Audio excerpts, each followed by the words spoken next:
everyone, thanks for tuning into the channel. In this video, we're going to cover what index funds are. So as always, let's hop right in.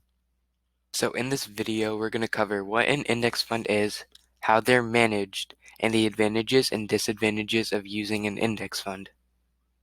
Index funds are funds that track an index like the Dow 30 or the S&P 500 over time. Index funds include index mutual funds and index exchange traded funds, or better known as ETFs.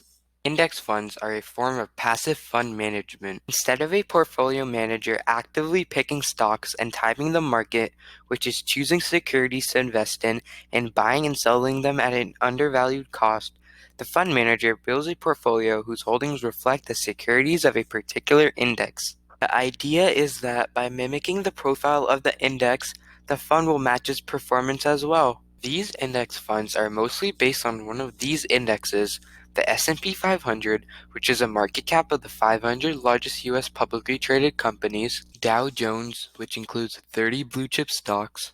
Next we got the Nasdaq, which is tech heavy. Then we've got the Russell 2000, which is composed of small cap companies, and the Wilshire 5000 Total Market Index, which is a reflection of the whole stock market. Examples include an index fund tracking the Dow Jones would invest in the same 30 large and publicly owned companies that comprise the index, and an index fund tracking the S&P 500 would invest in the same 500 companies. Now we're going to talk about 3 index fund advantages. Number 1 is broad diversification. The most obvious benefit of investing in index funds is that your portfolio becomes instantly diversified. The next advantage is solid returns. Only around 23.5% of actively managed mutual funds outperform the S&P 500 over 5 years.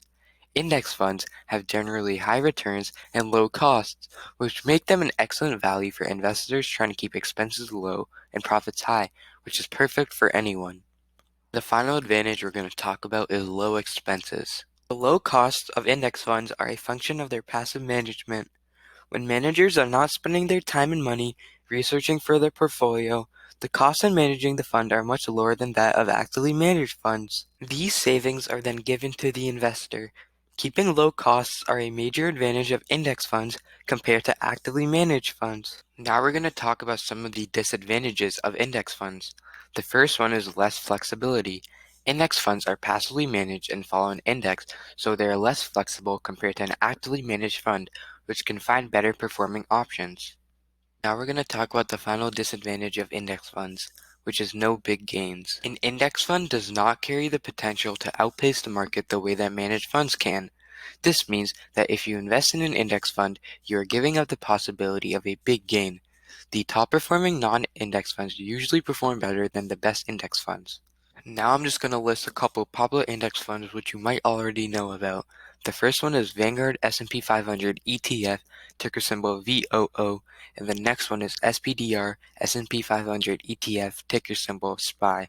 Then we've got the SPDR Dow Jones Industrial Average ETF, ticker symbol DIA, and finally we've got Invesco QQQ Trust, ticker symbol QQQ. Well, that's all I've got for today. I really hope you enjoyed the video and learned something new. If this video helped you, a like to the video and a sub to the channel would be appreciated. Also, if you haven't, make sure to follow my Instagram, which is in the description below. Also in the description, you can find a link to Robinhood if you're not already signed up for that. You get a free stock for joining, and I will get one as well. Thanks so much for watching. I'll see you in the next one.